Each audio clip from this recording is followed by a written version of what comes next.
No longer would Krieg's fortitude be enough to win the day. When gods and monsters clashed above our heads, what did our efforts matter in the least? What difference could our tiny, fragile lives possibly make? And who would even care to remember that we tried?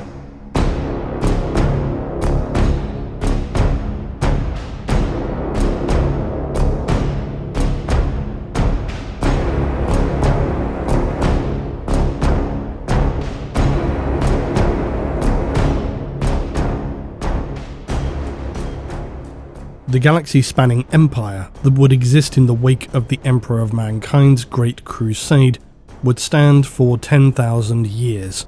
It would endure the worst horrors imaginable, innumerable, and often that sprung from the minds and spirits of humanity itself. In M41, it continues to stand as it has done for thousands of years, upon a precipice. A knife edge where every world, every battle, and every life has meaning, even those who appear to have died for nothing. Throughout those 10,000 years since the Emperor was interred upon the Golden Throne and the Astartes legions had turned upon one another, the aftermath of this was, with no pun intended, chaotic.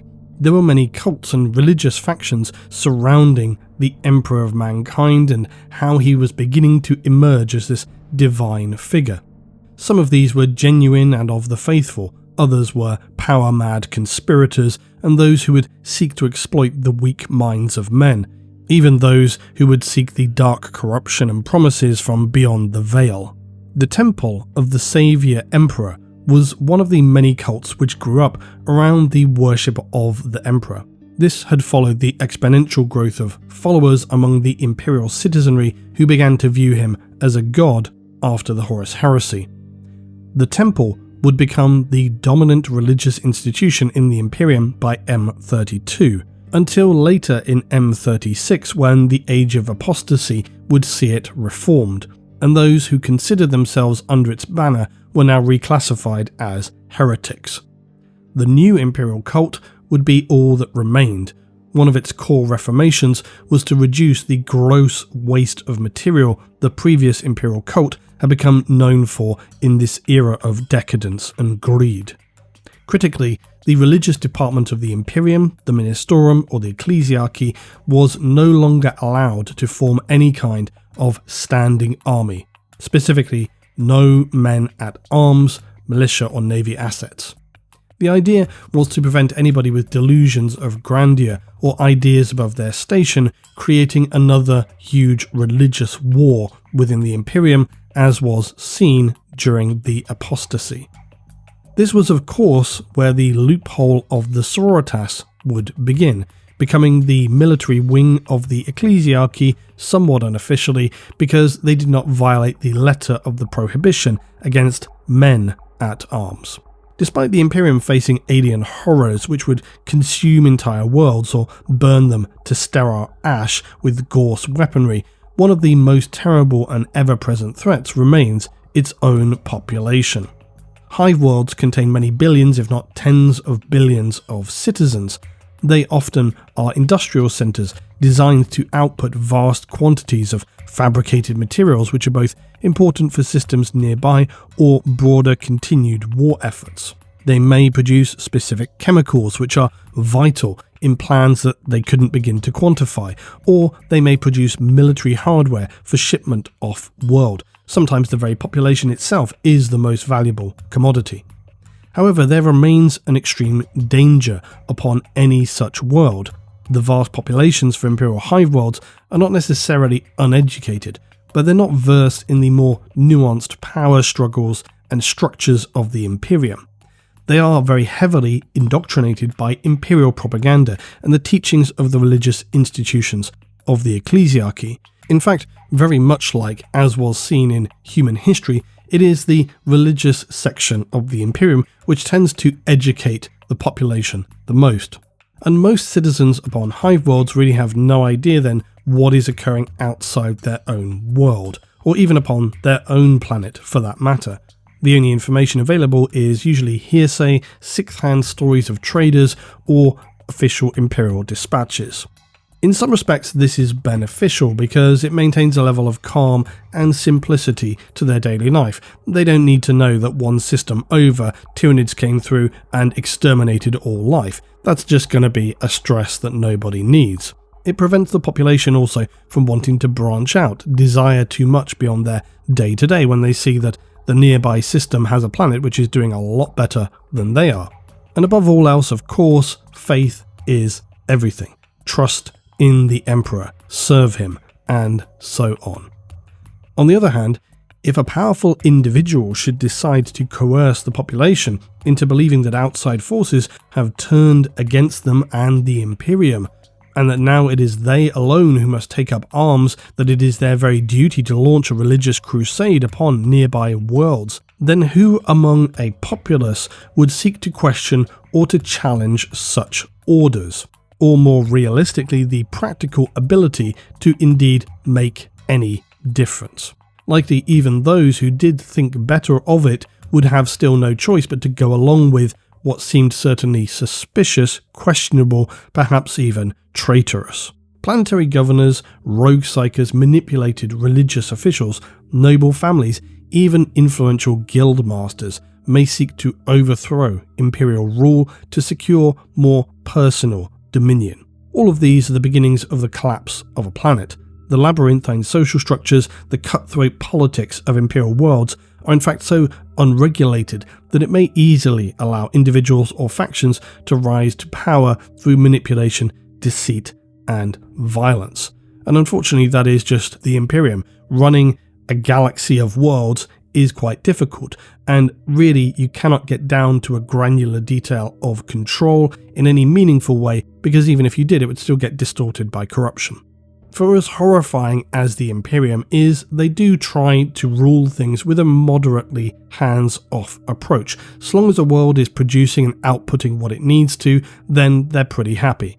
But as we see in this story, they do keep a close eye on just who is managing a world and what they are up to. And for good reason. There will always be those who wish to exploit their positions of authority. They will gather followers, enforce loyalty through fear or bribery, and quietly undermine the Imperium's standing mandates. They'll understand their own world, and they'll intuitively know how to appeal to the downtrodden masses therein. The facts of any situation would not be relevant. They will just tell the uneducated masses whatever it is they need to hear to achieve whatever it is they seek. Because they know that in reality, even with whatever changes they seek, very little about ordinary citizens' lives will likely improve or change in any meaningful way. It is all the regular fare. Liberation from oppressive taxation, starvation and labour conditions, maybe a crusade against a persecuted minority to just satisfy the most zealous among the populace. Seeing the rise of such a rogue figure of power upon a world will create political instability by design. Often this will lead to widespread unrest or just outright rebellion, because it then enables that figure to point to the disruption as evidence of the enemy within that they seek to eradicate. It's a self-fulfilling prophecy in many ways, and the end result can be civil war, which then threatens not only planetary productivity, but also the overall strategic importance of these worlds to the Imperium's greater war machine. But of course, sometimes a population may just fully agree with an authority figure's proposal. They may simply have no working concept of just what kind of empire the Imperium of mankind represents. Because remember, from the individual perspective, looking up at the skies of your world, what is the Imperium? What are the Emperor's angels? Their stories, myths even. These are things you've never seen, that nobody you know in generations has ever had any comprehension of. All the Imperium is to you is this ambiguous body who requires, demands, service, tithes. And for what? You never see any benefit, your world never improves, it's very likely the opposite. And this ignorance has led on multiple occasions for worlds to decide that they're just better off without the Imperium. And why not? Why can't they self-determine the way they want to go? They don't foresee their world as particularly important, surely they will not be missed. In some instances, that may be true, for a time at least, until a member of the Administratum recalls that a world has not received an audit in centuries, and their time is due. Other worlds have seen members of the nobility fight off-world, then discover exactly what the Imperium is all about, and for those reasons decide that maybe they will try to seek a different path. On planets like Krieg and Raphanon, both of these scenarios occurred, yet many more uncounted worlds have followed their same mistakes. Entire populations have risen against Imperial authority, seeking independence from its brutality or from deeply ingrained resentment toward the Imperium's unyielding demands. From the perspective of those upon a world, they're just one world. What difference could it possibly make? From the Imperial perspective, these uprisings can be catastrophic because they disrupt supply chains, require a significant redirection of military resources to resolve, and they can weaken humanity's defenses against the more significant external threats. Then, of course, there is the possibility of the outbreak of rogue psykers if a world is not managed correctly by the Imperium, and that is a whole other problem in and of itself. In the infamous case of Krieg, the rebellion resulted in a devastating civil war, which only ended with the world's nuclear devastation and re-subjugation. Their story of betrayal remains a well-known cautionary tale of what happens when a world's population turns against the Emperor, although in the case of Krieg, it also saw the Imperium do what it does best, which is fight on with absolutely zero compromises until a world is crushed and brought back under the control of the Imperium. In the case of Raphanon, see my Raphanon video, although a less well-known world, it also underscores how rebellion can destabilize entire sectors, requiring costly campaigns to restore order. For the soldiers of Krieg, they understood all too well what is at stake when a world turns from the Imperium, and just as they had razed their own planet, seeing it stand as nothing more than an ashen wasteland in the shadow of nuclear apocalypse, the Death Corps would not hesitate to repeat such actions on any world they deemed unsalvageable. Better that than to allow the contamination to spread. Because one of the most insidious aspects of any uprising is their potential to inspire wider discontent. Should even a single uprising, power grab, or cult infestation prove successful, then there stands a possibility that the news of such a victory could spread, and this would encourage other worlds to then defy Imperial authority. One of the most dangerous planetary designations to fall, if corrupted though, are shrine worlds. And for several reasons. Shrine worlds are usually sites of religious significance, so their fall can shatter morale across entire sectors. They can damage the faith that binds the Imperium together. And moreover, they often will contain vast numbers of not merely the faithful, but also the zealous. Individuals entirely blinded by devotion, to the point that they're unable to see anything beyond the words of their leadership. Worse still, some kind of powerful figure among the Imperial cult, a high-ranking member even of the ecclesiarchy. The world of Vraks was in many ways a perfect storm. It was the very worst possible scenario for the Imperium to face, for not only was it a heavily reinforced Imperial armory world, but also the site of a popular Imperial cult shrine to Saint Leonis the Blind, an ecclesiarchy missionary who had been martyred in the 38th millennium. So what a complete disaster it would be should such a world fall to the twisted falsehoods of a corrupt traitor or heretic. Any ensuing battle to reclaim such a world would be apocalyptic.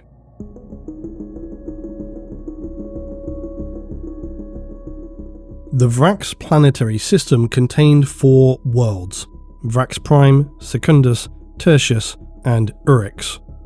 Vraks Prime being the only world within that system which was inhabited. It was a Munitorum armor world, an administratum facility, essentially a storage planet.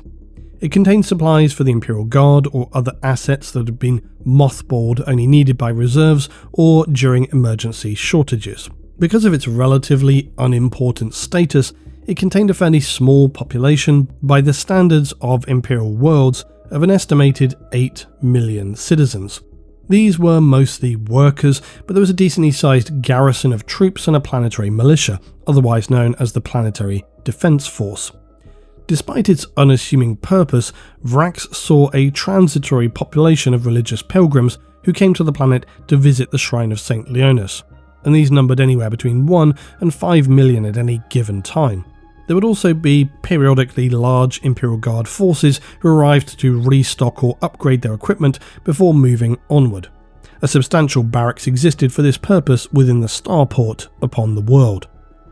Vraks stood northwest of the Eye of Terror and formed a key world in the eyes of the Imperium for the potential defense against any incursions by chaotic forces. Whether those who existed on Vraks had any awareness of this is another matter entirely. This, though, is its primary function as an armory world for the Imperial Guard to draw from in the eventuality of a major regional campaign.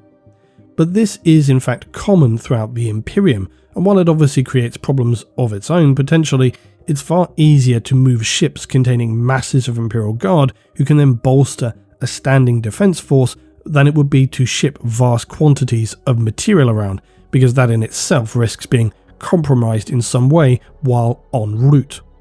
Obviously, to protect against the raids that are commonly seen on Imperial worlds by Xenos, renegades or pirates, any armory world needs to be significantly reinforced. By design, it must be able to withstand an enemy assault upon it, without the need for off-world reinforcement for a good period of time. Upon Vraks, this fortified centre is known simply as the Citadel. This would become the fortress headquarters of the planet and contain the leadership of the Guard forces and PDF. It was also the site of the Administratum offices, the archives, and of course the Basilica of St. Leonis. It contained additional ecclesiarchy chambers, garrison barracks, Arbites HQ, and so on. Designed for defence, the Citadel was also equipped with formidable laser batteries, also which were operated from the Citadel. And as is typical for a bastion or armory world, these fortresses will be steadily upgraded over many centuries, or even over thousands of years. In the case of Vraks, the Citadel had been similarly improved to the point that the Munitorum regarded this armory as being all but impregnable. Its walls were shielded by void shield generators, making it all but invulnerable to longer range attacks, even that of Titanic scale war machines. Its defense laser batteries meant that any orbital assault would be attempted only by those who welcomed their own destruction. Worse still, these were also designed to engage on the surface and were situated so as to provide interlocking fields of fire to the Citadel. Beyond this, the Citadel had also established multiple reinforced rings of trench bunker networks surrounding it, strong points, pre-ranged artillery positions which extended in the rings from the base of the Citadel. All of this was designed as primarily a deterrent, but if necessary, to ensure that no matter how committed an assault by the enemies of the Imperium, they would never be able to claim the prize of its resources without becoming locked into a grinding slaughter that would allow more than enough time for defensive reinforcements from the Imperium to arrive.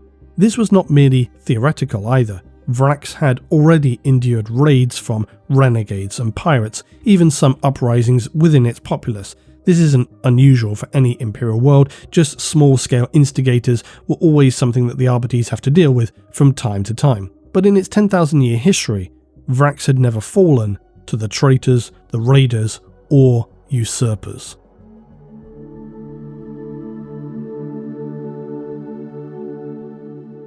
Cardinal Zaphan's arrival on Vraks was an expectantly formal and greatly celebrated occasion. A procession led by the Cardinal himself and his 1,000-strong entourage proceeded along roads lined with the garrison guard as Zaphan gave out blessings to throngs of worshippers and religious pilgrims who could not believe they were able to be present at such an occasion. After the various ceremonies at the starport, the introductions, the blessings, the readings, the gifts, and so on, the Cardinal himself travelled to the shrine of St. Leonis the Blind to pay his respects and share his presence with the bones of the Imperial Saint. When all this pomp and circumstance was concluded, the Cardinal would retire to his private chambers to reflect on the day with his closest advisors. Few could even begin to foresee just how long the Cardinal would choose to remain here on Vraks. To the confusion of many, Cardinal Zaffan was then rarely seen after this entry into seclusion. Soon after, Vraks Prime went silent. All astropathic communications ceased, and despite repeated efforts by the Administratum, they could not be re-established. The last known communication was received upon Cadia, but it made little sense and was marked down as a failed communication. This often happened with astropathic messages. Many did not survive transmission through the warp. Many months later, the Departamento Munitorum began to grow in suspicion that something else was wrong upon Vraks. Routine messages were still going unanswered. Further investigations were required. Finally, the message received by Cadia was then forwarded to the Departamento offices upon Terra, where they were given a forensic analysis. The translated result of the communication was devastating. The master of the Departamento Munitorum recorded that the Imperial Armory world of Vraks had fallen. Cardinal Astral Borgia passed into the waiting protection of the God Emperor some 5 years prior to the current situation upon Vraks. He had been old beyond the understanding of most human experience, and despite his extreme age and the work required to sustain him by the Mechanicus biologists, he had been a serving and effective member of the Ministorum. As such, his loss was mourned greatly. Bells were tolled through numerous subsectors, and although he had not travelled beyond his cardinal world for many years, the impression he had left upon so many worlds still endured. His passing, though, meant that a seat upon the Holy Synod was now available and vacant. The chosen replacement, one of his protégés, Zaffan. He had risen through the ranks of the Ministorum through, yes, some merit, but also patronage. This was nothing unusual among those areas of the Imperium which enabled the many with wealth or contacts to flex their political muscle. To say that Zaffan had been installed would be too strong, but certainly he had been well positioned and recommended strongly. So it was that he would now become Cardinal Astral Zaffan. Zaffan declared that he would take a pilgrimage before resuming his cardinal duties. Nothing about that was unusual in the activities or the senior members of the ecclesiarchy.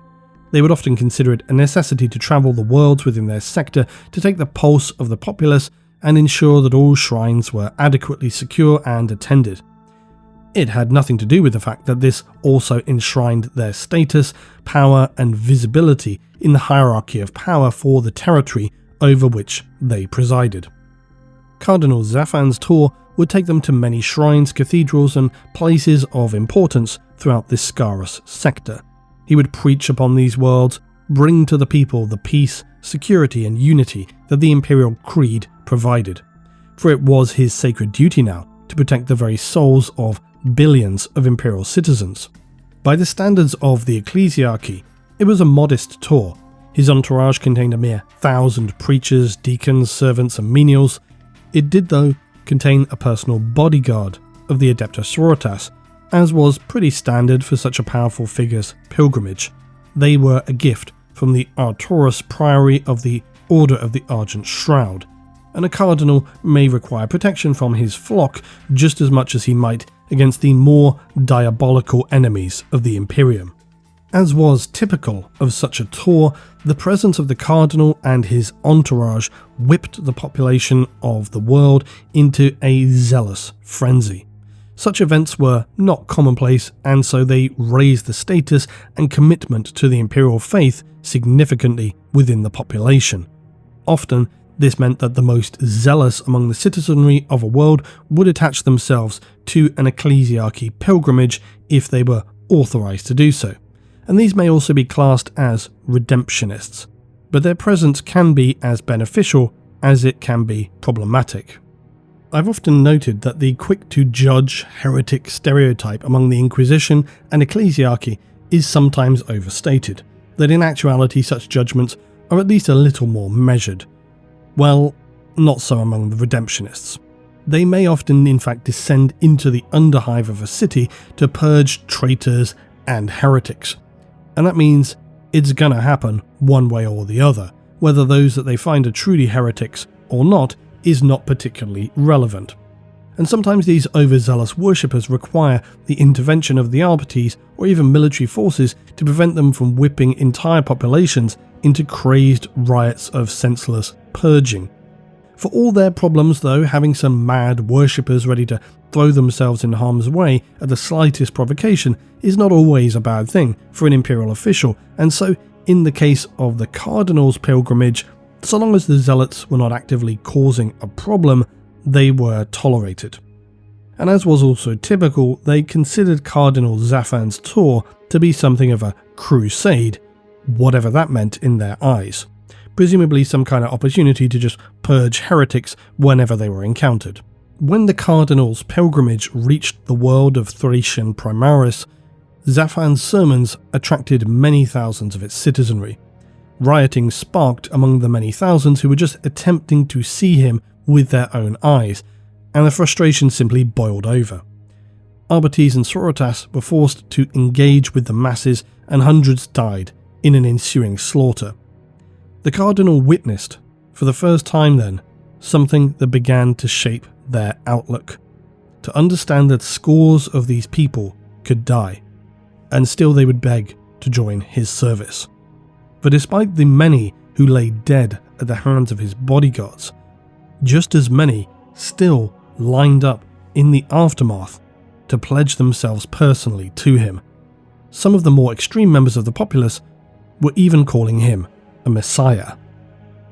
Despite having spent his life around figures of power or religious faith and devotion, those who could command others essentially, he had never been so close as to actually feel that swelling glow of power that he now witnessed.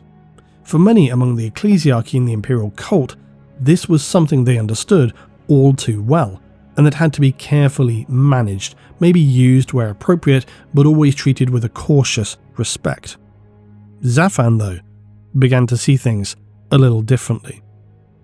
Upon his cardinal world, yes, there were duties to attend to, meetings, council debates, signing documents, authorizing whatever was placed in front of him by his attendants. This never felt like the true work he was needed for. Where was the real work? Where did the Emperor need him most?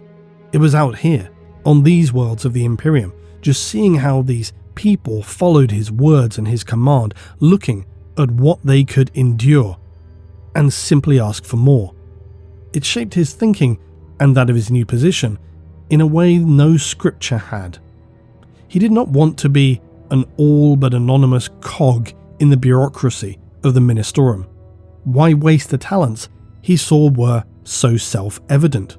With his words alone, he could raise an army, he could do the real work that was required, seek out the heretics, purge those who threatened the Emperor's divine authority. And as is so often the case, those in power attract those who wish to bask in the diffuse glow of that power. The hangers-on, the close advisors who reaffirm every idea, good or bad. One of Cardinal Zaphan's more key advisors would become Deacon Mammon.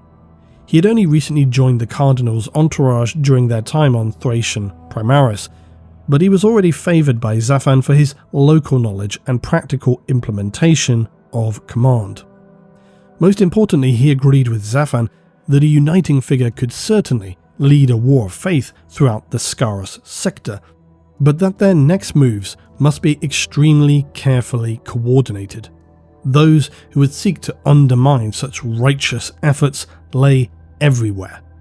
The ecclesiarchy was a carefully monitored faction within the Imperium for precisely these reasons. The Inquisition, the Administratum, the High Lords of Terran Mor all understood the risks that were attached to a member of the ecclesiarchy sparking some kind of zealous crusade, often for no better reason than to simply see it happen in their name. The strict restrictions placed upon the religious leaders of the Imperium weren't without good reason. Cardinal Vandire's infamous Reign of Blood had nearly fractured the Imperium, and none wished to see such turmoil again. For the consequences of such disorder occurring in M41 could be truly disastrous. The Ordo Hereticus of the Inquisition, the general spies and informants of the imperial bureaucracy, for this reason were everywhere, and especially on worlds of religious significance, not to mention the cardinal world. So it went without saying that within his entourage, as it stood, there were likely already those who had penetrated and installed themselves so as to be able to learn of the current agenda, monitor the thoughts and the wishes of the cardinal and his close representatives, and report back as to any concerning matters. So Zaffan agreed with Mammon that to proceed further they needed two actions. The first was to tighten his group of advisors to a small number of vetted and indisputably loyal members. The second was to find a world that they could plausibly travel to and spend time upon, but that was unassuming enough. It would be very unlikely to contain already agents who may work against their plans. They needed somewhere with seclusion that could be a quiet place to plan and begin this war of faith, knowing that once it was underway, the sheer momentum alone would very likely make it unstoppable, and they could rationalize this later. Deacon Mammon would choose Vraks as the site to seclude themselves, for it was perfect for their needs. A plausible site to tour with its shrine to St. Leonis, and very conveniently an imperial armory. Vraks was to become his residence for the foreseeable future. Zaffan's arrival was a repetition of those that had come before, officials presenting themselves at the starport, throngs of fanatical pilgrims, a procession of his entourage. And here, of course, is where we pick up the story. Zaffan enters his period of isolation from public view. The daily activities of Vraks continued on pretty much as they always had. Pilgrims, indentured workers, Imperial Guard re-equips. Those who had accompanied the Cardinal also took up residence. The sororitas of the Argent Shroud made themselves at home in the priory adjacent to the Cardinal's palace estate. Deacon Mammon began to set the wheels in motion for what they required next. It was very much to their benefit that they already had a loyal base of followers, this they knew, but how to raise them into a force they could wield. Although there were the restrictions for the Cardinal or any ministorum high up to raise a militia force, the Shrine of St. Leonis could be used as leverage to circumvent this problem.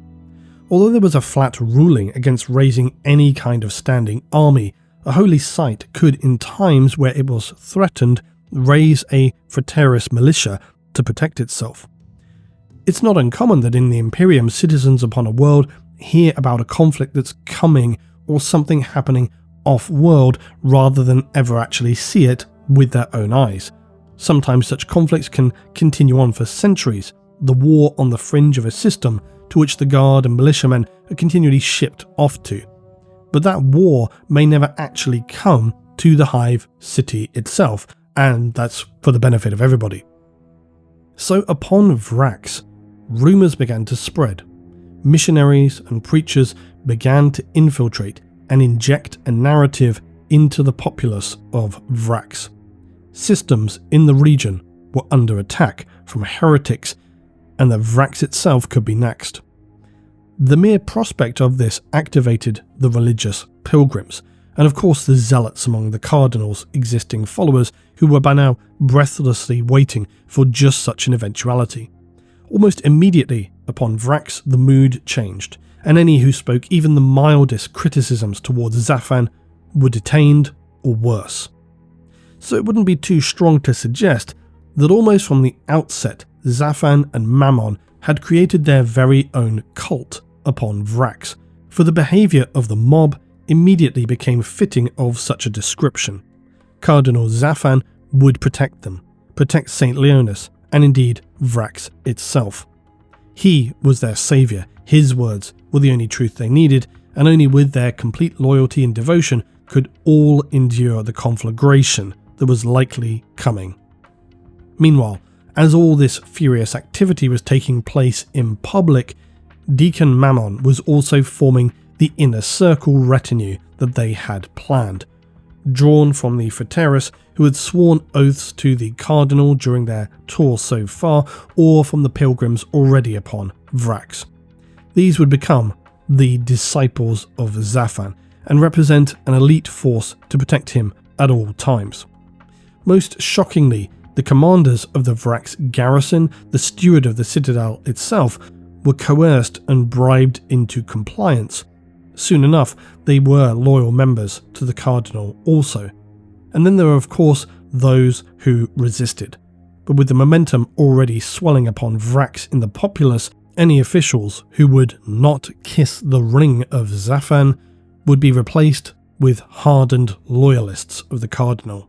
In doing so, Zafan and Mammon had cleverly sidestepped the restrictions placed upon them.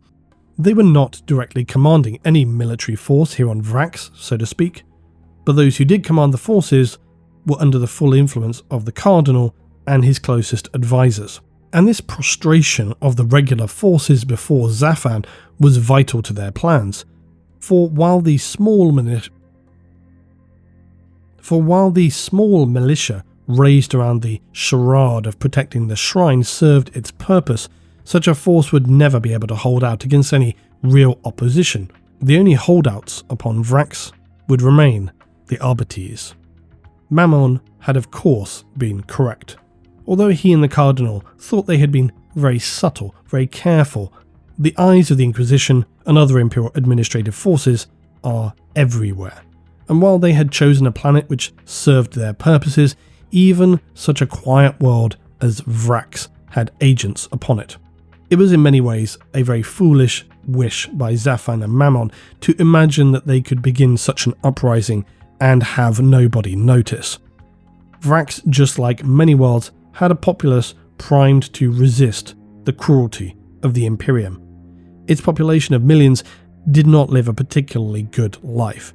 Labour gangs, underground workers in the stockpile warehouses and vaults, masses of indentured workers often chained together to perform laborious, repetitive tasks. So no one would be shocked that a visiting Cardinal, now making his home upon their world, would fuel those who had nothing with the energy of hope, and that maybe the Emperor's light finally would shine upon them. They believed it, and why wouldn't they? Agents and those who had infiltrated the followers of the Cardinal reported all of this to the Ordo Hereticus, and almost immediately a decision was made.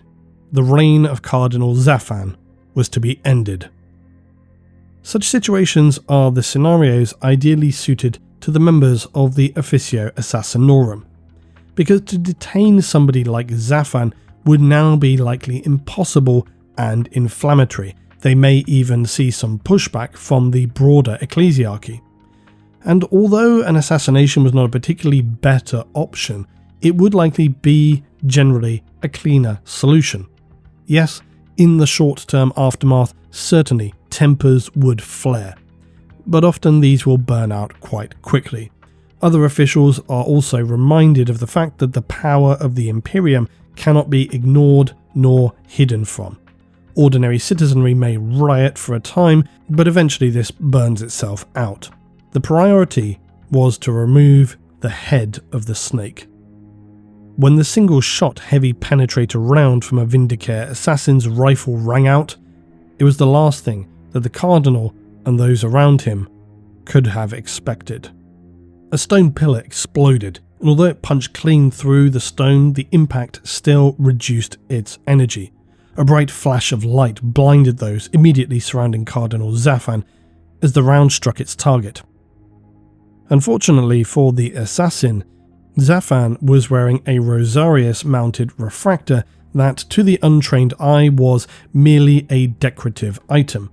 However, these are in fact powerful personal force fields commonly seen used by Astartes chaplains or any imperial figures of authority, and they're designed to guard against just such an assassination attempt.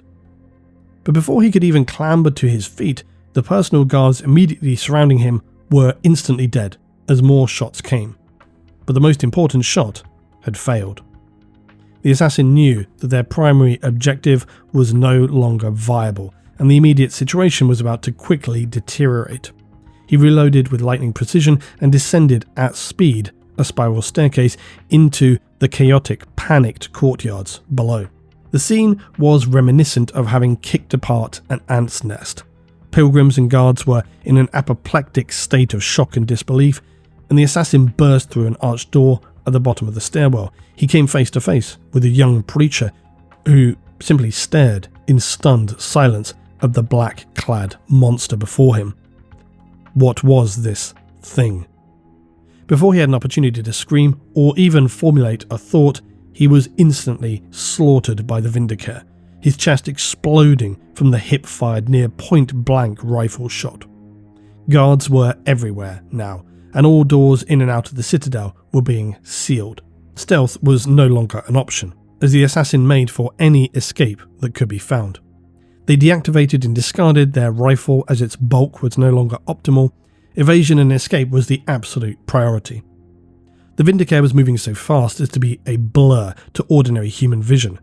Of the guards who made feeble attempts to engage the assassin, many were soon bleeding out. As the assassin continued to flee, it fired off more precision shots from its aptly named Exodus pistol. But all escape solutions were blocked, or too heavily guarded for even the assassin to make a successful assault upon. In what was surely something approaching what may have qualified as panic, the Vindicare found themselves heading into the crypts of the Basilica. Perhaps here there could be some kind of exit, or at least an opportunity to conceal themselves. Instead, what they found was a literal dead end. A massive guard were rushing down, grenades already being thrown ahead of them down the stone stairs in saturation levels. Massive levels of concussion, smoke and dust filled the chamber. The assassin opened fire on the first wave of guards, who were slaughtered with ease. But finally, the assassin was pinned to the wall by fire from wave after wave of zealous, enraged citadel guards. The assassin's shredded remains were dragged out to then be paraded before the faithful. And far from being the action that would release the world from the grip of the Cardinal, the assassin, through their failure, had condemned the world of Vraks for what was to come. Entirely expectedly, Zafan would use this event as proof of both his divinity, having survived an assassination attempt, but also to confirm the rumours that they had been spreading already, that the real enemy were those who would seek to unseat the Cardinal and his most ardent loyalists, and here now was the proof. The fate of the world was sealed. Militia ran to arm themselves. Looters plundered weapons and ammunition in vast quantities, fighting amongst one another as they carried away more than they knew even what to do with. The Arbites made very limited attempts to control the situation, but were ultimately crushed under the weight of rampaging fanatics. Cardinal Astral Zafan and Deacon Mammon had no need to hesitate any further. They immediately moved to take control of Vraks and all its material assets.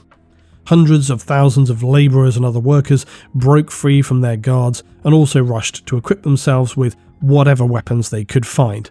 This was their moment. Something approaching civil war consumed Vraks in the coming days. No loyalists would be spared.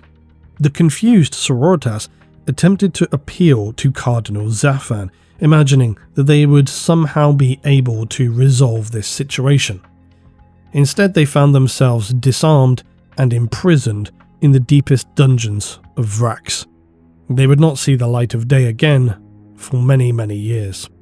Administratum bastions were stormed, the Master Prefect was killed attempting to escape the planet, and any remaining guard who did not pledge their obedience or surrender to the disciples of Zafan were executed on the spot.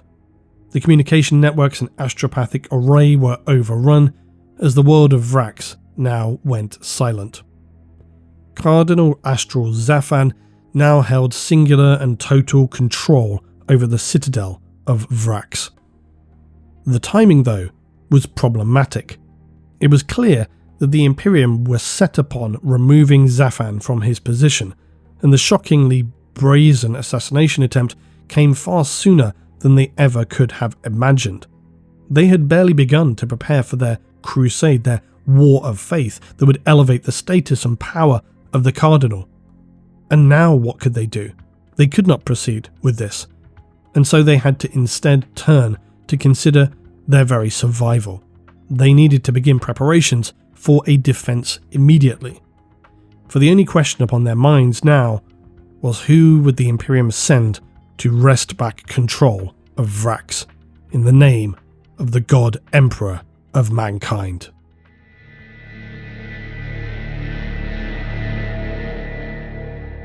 Confirmation of just what had taken place upon Vraks took some time. The Ordo Hereticus was obviously not in communication with the Departamento Munitorum, nor were they about to volunteer the fact that a cardinal of the ecclesiarchy had been designated a target for assassination, which had then failed.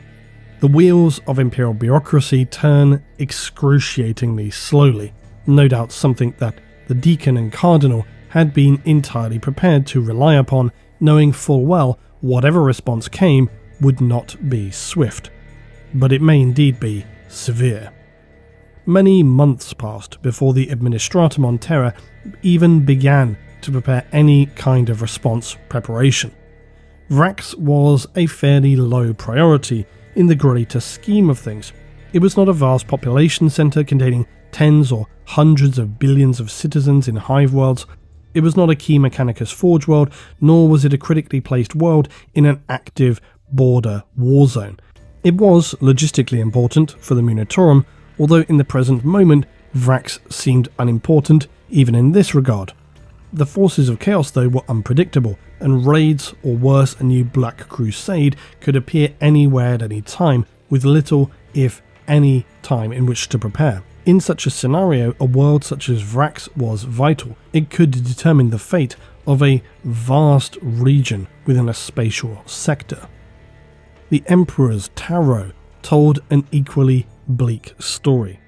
All the predictions were doom-laden, and so it seemed entirely likely that given its proximity to the Eye of Terror, if the dark forces within learned of the situation upon Vraks, they would try to exploit it. This could then lead to a new staging point to launch a far more serious campaign upon other Imperial systems. So it was entirely clear that the situation could not be allowed to fester, or far worse, spread. A suitable deployment to regain control of the planet then became a foregone conclusion. Although the bureaucracy of the Imperium does move slowly, it also, like the Inquisition, will view things with a far broader lens than is measured by the individual lifespan of a citizen upon a world. Vraks may not be important now, but in 10, 20, 50, 100 years, it could be vital. So for however long it would take to regain control of the planet was considered pretty acceptable. Yet the planet did not rise to a level of priority that would require, say, the involvement of an Astartes chapter. The situation as it stood was quite muted. So that meant this was a matter for the Imperial Guard.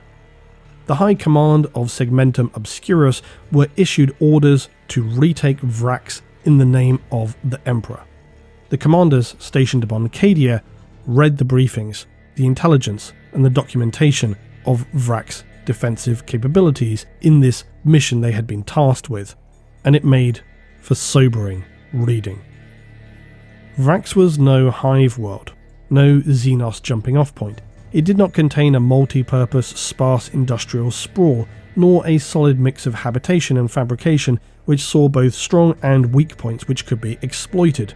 Vraks was, to put it simply, a rock. Vraks had been designed to withstand extended assaults, and its citadel was deemed near unbreakable.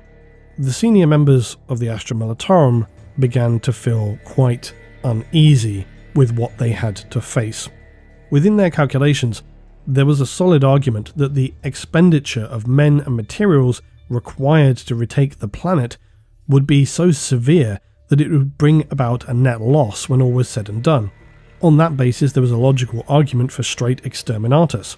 They then could always rebuild and re-equip the planet later. At least this would enable them to quickly garrison a force with the same material required to, on paper, retake the world. Unlikely this could occur in a shorter time frame as well.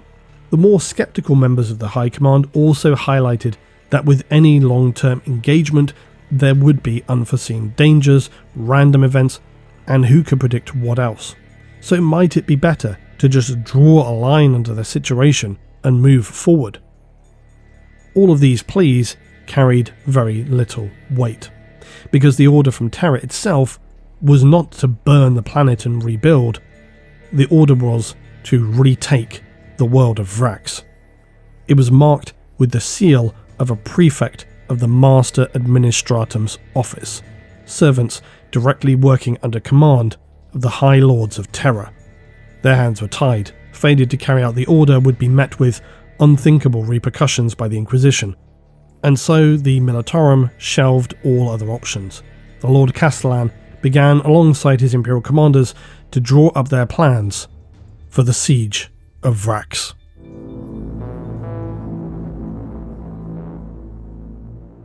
Regardless of how successful or long it may be, the assault upon Vraks was now confirmed.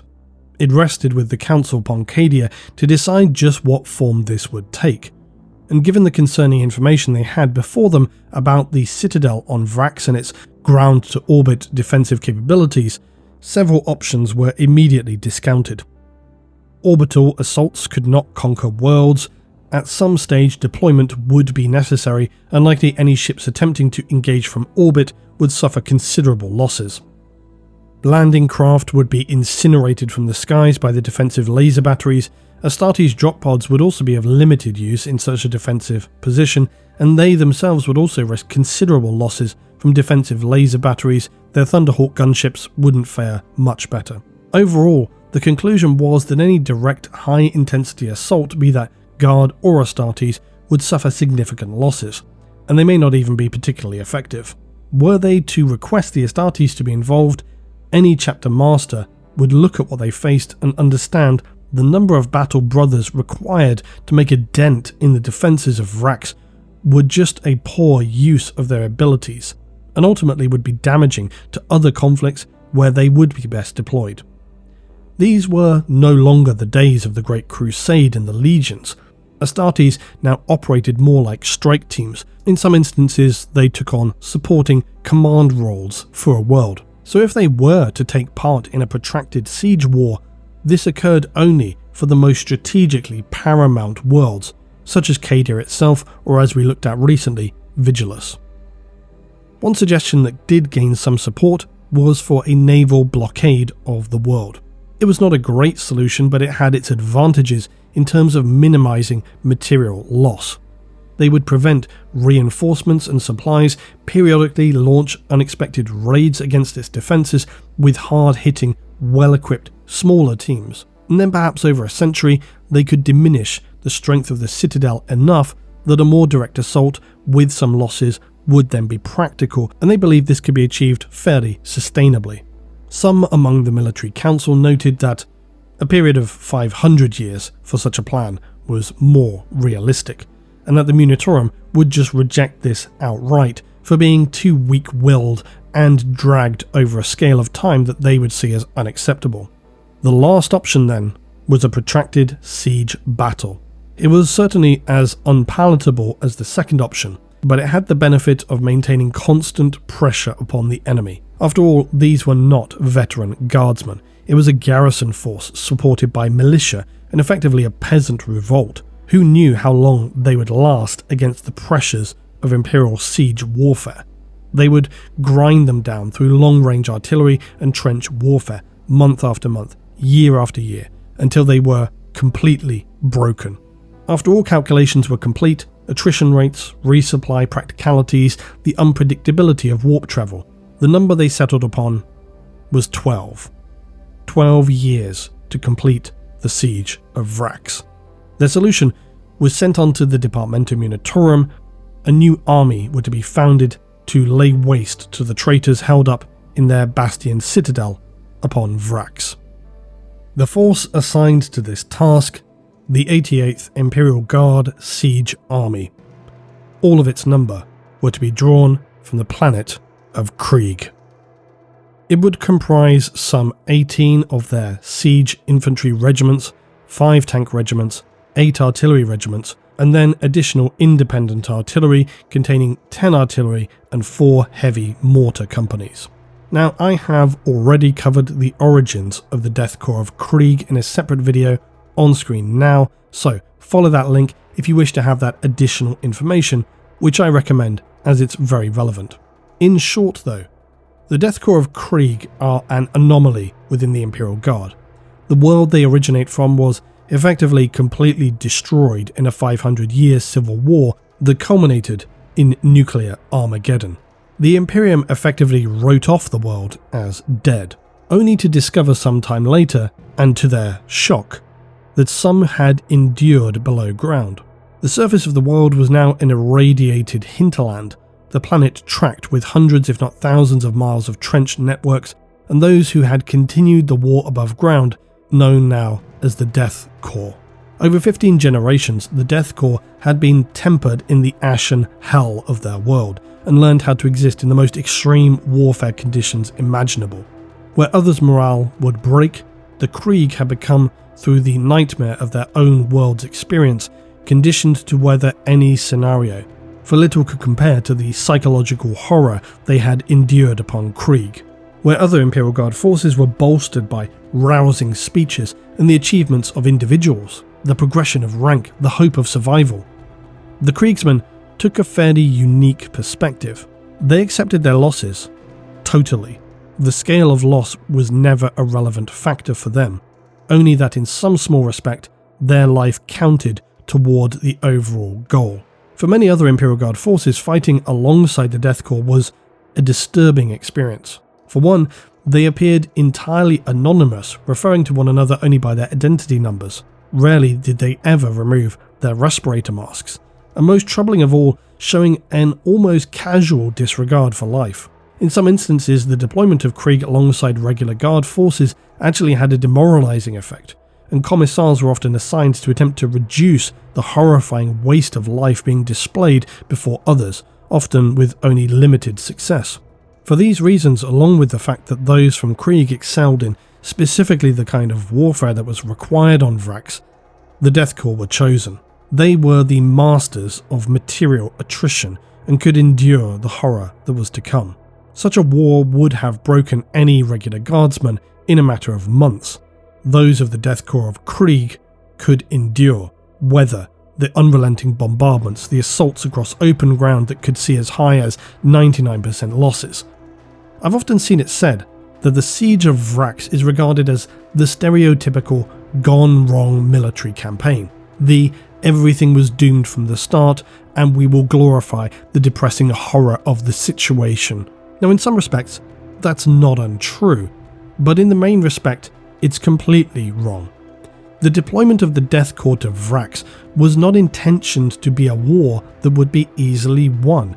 It was never intentioned to be a war where losses could be minimized or some clever strategic ploy made to move things forward more quickly. The Imperium, the Munitorum, the Guard commanders knew exactly what they would see upon Vraks. So this was not a mistake. It was not an error of judgment or poor planning. They had calculated everything before they began the deployment of siege forces to Vraks. They expected to see a horrifying war of attrition that would last easily beyond a decade.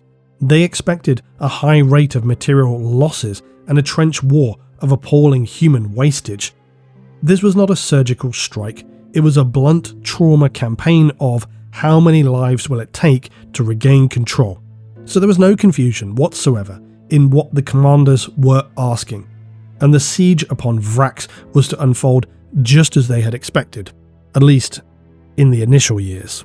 Every part of the 88th Siege Army had been designed as being expendable. The coming deployment was almost a mathematical formula more than it was a strategy. And this is something even the Krieg understand themselves, for the Krieg view themselves not as individuals, but as a collective force. This is why they do not indulge in individual names, why they rarely remove their respirator masks. Anonymity is key to their effectiveness, to maintaining their discipline, their anti-morale. If a position 50 yards ahead must be taken, and to take that requires 1,000 lives, that is the number that is required to take that position. Their deployments will be calculated on this basis. Where were the most lives needed to achieve such and such an objective? Their lives mattered no more than did the counting of artillery shells, the rations required to sustain them, or the fuel consumption of armoured companies. The death corps of Krieg are human, but they are also dehumanized. This is entirely by design, and rumours persist about the very nature of Krieg soldiers. Many are suspicious of their concealed faces. Some have speculated that they replenished their vast numbers a little too quickly. The use of ancient tech to bring new soldiers to the field has never been confirmed, and the Krieg are known to not look all alike, but some among the biologists question if this is not a case of literal cloning, then certainly there is a level of genetic tampering which exists within those who hail from the death world of Krieg.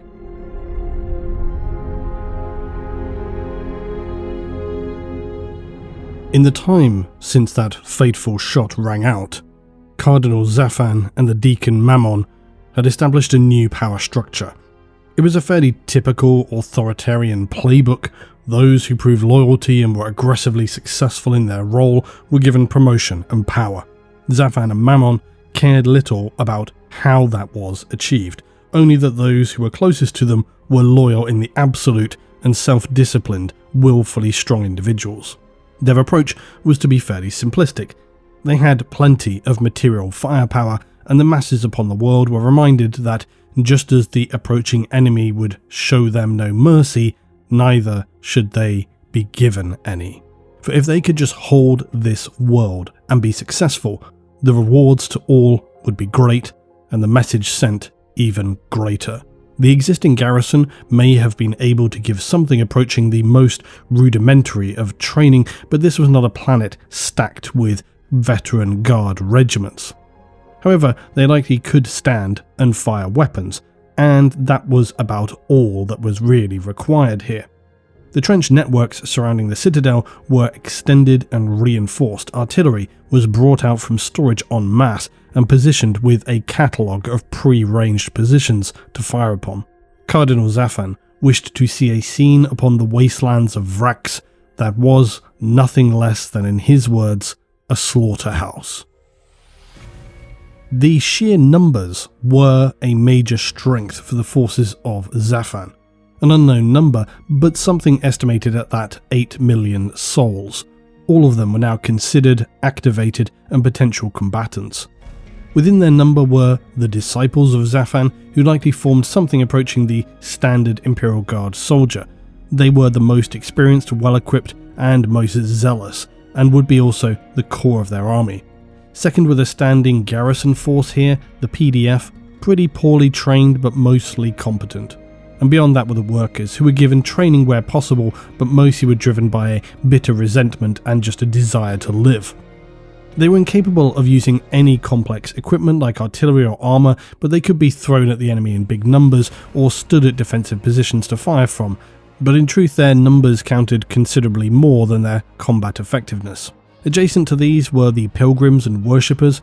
They were as effective as the workforce in terms of their combat experience and ability, but they were driven by a holy fire within them, a desire to protect the shrine of the saint and the cardinal. In many respects, this potentially made them more dangerous than the workforce militia, as the zealots tend to be far more ferocious and harder to break in terms of morale. Herding the flock of Zaffan were his preachers and other trusted officials. They would act in the role of something approaching commissars to remind all of why they should do their duty, and that failure to do so would be considered an act of treachery that must be met with, unsurprisingly, their deaths. Had they not been stationed within a heavily reinforced bastion citadel with massive armament stockpiles, it's unlikely they would have been able to present any kind of effective resistance. As it was, they had everything they needed to withstand a considerable counter-offensive, and they were quietly confident. Unfortunately for the traitors, they could not begin to imagine the scale of deployment that was about to approach the world. There is, though, one important detail to additionally bear in mind. While it is of course true that the Death Corps of Krieg have a terrifying, well-earned reputation for being unbreakable and experts in siege war, who train tirelessly upon their own world in unending live-fire mock battles amid the irradiated wastelands of their planet, something that I often think is forgotten when it comes to the Krieg forces is the reality of what their apathetic wars of attrition mean for those who fight in the uniform. The soldiers of Krieg are well known for suffering those absurd rates of loss, and while they may be as well trained as any soldier could be, perhaps more so in terms of the Imperium, they're also unable to field any decent numbers of veterans, for the fairly obvious reason that few Krieg live long enough to become veterans. So for the soldiers approaching the world of Vraks, they may have looked very intimidating with their heavy battle coats, respirator masks, their historical regimental numbers, each with a very interesting story behind it. But the majority of those soldiers were entirely untested in battle. Now, to be clear, this is not to suggest that the soldiers of Krieg are in any way poorly trained or otherwise becoming compromised. They have a set method in which they wage war, and it works very well. And their training is far beyond the standard Imperial soldier. Most are indoctrinated into the life of war almost from birth. Fear and weaknesses are not tolerated, and many will have been psychologically broken and rebuilt many times during their training. They are designed to withstand environmental, chemical, physical factors that would cause even trained guardsmen to break. And this is before they are tested in the ultimate battle zone, that hellish nightmare, which is the surface of Krieg itself. But nonetheless, all of these strengths do not equate to real experience in the field, and this is something that some would argue is a weak point in the Krieg ideology and battle strategy. Something that is perhaps more successful seen in other regiments, maybe the equally hardened, disciplined guardsmen of Mordian. But a key difference being, Mordians will not expend their lives at the earliest opportunity. They will do so if necessary, but they will also retreat to regroup and fight another day. This is not idle speculation. In the historical accounts of Krieg wars, they are often in desperate need of men who could be promoted to the officer ranks. Most Krieg soldiers do not wish, though, to be away from the front lines of battle. They actively resist promotion, nor do many survive to become veterans, and of those that do, even less of those would then survive long enough to carry out actions or strategies of significant noteworthiness that it would qualify them to gain field promotion. And then comically, of those who do, the Krieg structure dictates that officers should fight alongside of those that they command, for no individual in the Krieg armies should be valued more than another, so they then inevitably lose quite a lot of officers as well. I think of it similarly to the Primaris Marines in some respects. The Primaris Marines, the Ultima founding, emerged having spent millennia in the production facilities of Belisarius Core, and they were mentally and physically primed to be the ultimate warriors for the Imperium. Yet of those among that founding, those who were gifted then to Astartes chapters, not upgraded Firstborn Marines, it became evident that for as strong as they were also lacking, let's call it, real-world experience. Because for good reason, many of these new Primaris Marines were mixed in with Firstborn Astartes, who would help to mentor them and give them their centuries of battle experience. And that is a similar problem for the Krieg. Hardened fighters? Yes. Born upon the most hellish of death worlds? Also yes. Trained and tested against the most apocalyptic conditions with zero tolerance for any who do not meet the expected standards? Yes. Tested in real battle conditions? No. Now, as I said, to be clear, they do also field veteran units. These are usually any of the more specialised forces in the Krieg, but most commonly they are assigned to the Grenadier units. Veteran, though, might be a stretch compared to what qualifies that term among other Guard regiments, because Krieg veterans tend to be just the survivors of their originally decimated squads. They form the role then of heavy infantry, and how are these veterans best deployed against the enemy?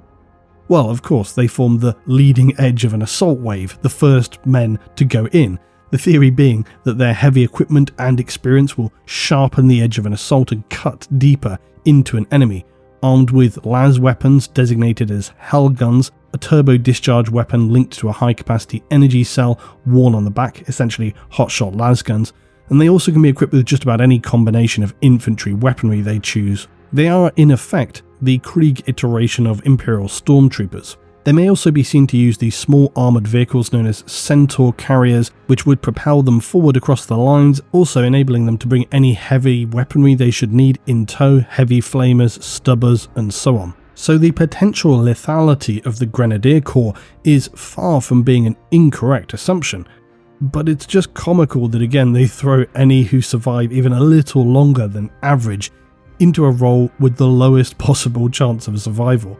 Not that this would in any way impact their combat effectiveness, as most Krieg, including those of the Grenadiers, consider themselves effectively martyred already in the name of the Emperor from the day they're deployed. Now, although the size of force calculated to complete the mission upon Vraks was considerable, what could not be ignored were the problems facing them in the deployment. The orbital weapons held by the Citadel negated any possibility of a localized deployment, and so the Imperial forces would have to land their regiments, armour as well, and supplies all materials required to carry out the campaign on the far side of the world. They would then have to form a secure, reinforced landing site before any march toward the enemy could begin. And Vraks was a world that could be described as featureless. Its system was not noteworthy, and only its galactic position warranted this world to be used as anything at all, and ultimately all that it really suited was an armory for the Munitorum. The planet was a barren wasteland, bare rock, electrical storms, volcanic activity, and this meant the open desert-like environment was covered in sulphurous ash, which then happily would turn into a sludge-like quagmire as storms passed through. The areas surrounding the Citadel were designated the Van Meersland Wastes, and this would be the area to which the Krieg must travel to begin the long war ahead, for victory would come at any price. Command of the operation was given to Lord Commander Julka, a figure who is something of a military trope, but nothing out of the ordinary for the Imperium of Mankind and the Astra Militarum. A man who found himself in a position of power and influence through the strings pulled by his family rather than any actual achievements to merit the assignment. His great-grandfather, though, had served as an attaché to the Lord Solar on Terra, and as is often the case within the Imperium, people cling desperately upon any claims to historical power. So having someone effectively unqualified head up a major assault may seem absurd, unbelievable even. Except, is it? Is it really?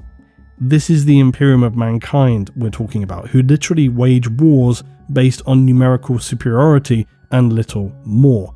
A galactic empire of corruption and manipulation, and which falls victim to the very worst traits of human self-aggrandizement.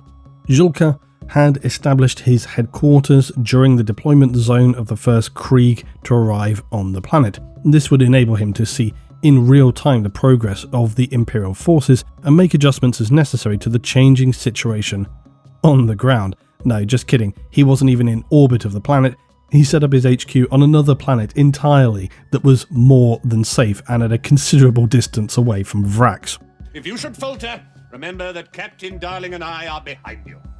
About 35 miles behind. The view was that his personal presence as commander was not needed upon Vraks itself. The siege army would largely follow the order of battle without requiring excessive command input. He stationed himself upon Thracian Primaris, a key world in the Scarus sector, and critically very, very safe compared to an active siege upon a world. As far as Julka was concerned, periodic updates and signed orders to send reinforcements were just about all he was really required to do to perform his duties. But the beginning deployment of this was very successful. The defending traitors had no naval assets and so could not engage with the Imperials in any way. They were also not about to trek halfway across the world to engage as the landing took place. So the Krieg forces could land in a fairly relaxed, organised fashion. It suddenly benefited them in terms of reducing loss, for having to establish a landing zone for such a huge bulk of forces whilst under fire would certainly have been suboptimal. The first Krieg to land would then begin establishing trenches and defensive positions, with engineers and excavators digging in against any possibility of a response. Krieg Death Riders patrolled the most distant perimeter of their landing zone, and minefields were even set up to guard against any possible armoured scouting parties. The build-up of men and materials continued without any pause, and there was no sign of any defending enemy that would interfere with this. The situation remained the same for many months, and it was highly beneficial for the 88th, as they were able to well organise the astonishing scale of men and armour being deployed and moved toward the citadel. It took almost a year fully to deploy all required resources and move them toward their starting positions. And to achieve this, in addition to the 88th Siege Army itself, the Munitorum had deployed a 500,000 strong labour force, largely consisting of penal workers. They had landed their force in all but complete safety, never seeing any shots fired by the distant traitors. Yet the issue that faced them now was having to move all of that equipment and manpower well over 1,000 miles. To march them or drive the armour that far made very little logistical sense, not to mention the fact that they were not expecting significant harassment or threat from the enemy in the majority of that distance. Instead, the Penal Labour Corps were to construct a railway. This would then transport the men and materials to the front line staging area. Although extremely time consuming, there was a logistical benefit, because they knew ahead of time that continual reinforcements and resupplies would be very necessary for this campaign, and the threat of the orbital lasers mounted around the citadel were not going away anytime soon. So the railway was a long-term investment that in theory would allow safe delivery of resupplies where the defending enemy would not receive any, and that would, on paper, factor into any eventual victory. So the railway would terminate a relatively safe 100-mile distance from the front lines. Here would be the well-separated stockpiles of fuel, ammunition, and so on. And this staging area would then require the Krieg themselves to reach the front under their own power. The plan for the 88th in the early stages of the campaign would be fairly straightforward. Reduce the enemy defences, weather them down, and in time an opportunity to capture the citadel would likely present itself. But their void shields prevented any meaningful assault upon the fortress as it stood currently, and in order to do this they would eventually need to bleed the enemy as hard and for as long as possible. Void shields are of course extremely powerful. They're the shielding used by the Titanic war machines, but they can be collapsed when placed under significant enough firing pressure from just about any weaponry. So the long-term plan for the 88th Siege Army was to apply continual and unrelenting pressure on all sides of the defenders' positions. Then, after many years of constant attrition and pressure, a massive assault to bring down their shields and capture the citadel. Easier said than done, but theoretically plausible. Unfortunately for the Krieg, those who had chosen the position upon Vraks for the citadel had chosen very well. Environmental features of the planet, namely canyons and deep gorges to the south and the east, prevented any kind of comprehensive encircling of the citadel. Only the open region to the north and west of the city were viable to engage in, and these were the areas that were unsurprisingly most heavily defended. This also meant, unfortunately, that the enemy did not have to thinly distribute their forces all around, but would be able to continually reinforce and replenish their losses in a concentrated area. So the opening engagements would have to be steady, measured, and most of all, well supported. Krieg regiments were not known for lightning raids or striking breaks through enemy lines. They made steady, supported forward attacks on enemy lines, gaining ground bit by bit. They would have well communicated coordination to prevent themselves being outflanked or overstretched, and they were always very wary of counterattacks that could make any kind of forward assault counterproductive. After they had made progress to the north and west of the enemy lines, they would then be able to progress forward to the second major defensive lines, and from here, with some luck, begin toward something approaching a true encirclement of the enemy. Essentially, it boiled down to hit the outer defensive lines of the enemy as hard as possible, overwhelm them, push in, close the circle, and then make more cautious engagements. Dig in, weather them down, exploit weaknesses where possible, and tighten the cordon around the citadel. until it would eventually be clear that there was no escape to be had, and a killing blow could be delivered. The defenders had reached a point of wondering if an assault would ever come. They had spent months, and in some cases years, in the trench lines surrounding the citadel. One day blurred into another, and a day into a week, into a month. It was cold. Their lines were poorly maintained. It was a miserable duty staring into the nothingness of the Van Meersland wastes. Yet they knew that it would come, and they had felt a strange electricity in the air of late, that something was coming, and coming soon. The traitors were correct, for they were being observed themselves. To the west, as the grey dawn upon Vraks shimmered its bleak, pale sunlight, Krieg artillery positions were watching through rangefinders and scanners. They were in position. They were prepared. This was to be the day it all began. Gun crews stood ready. Massive earth-shaker artillery barrels pointed skyward, and everywhere surrounding them were shells, massive shells, piled high enough to sustain the artillery positions for the truly massive bombardment in the opening engagement of the long war to come. A Vox combox crackled into life.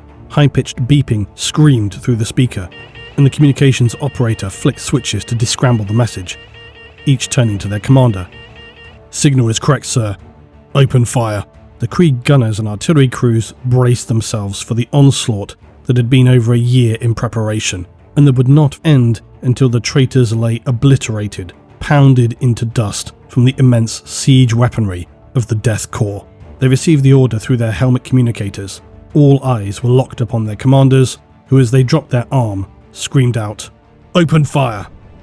The siege of Vraks had begun.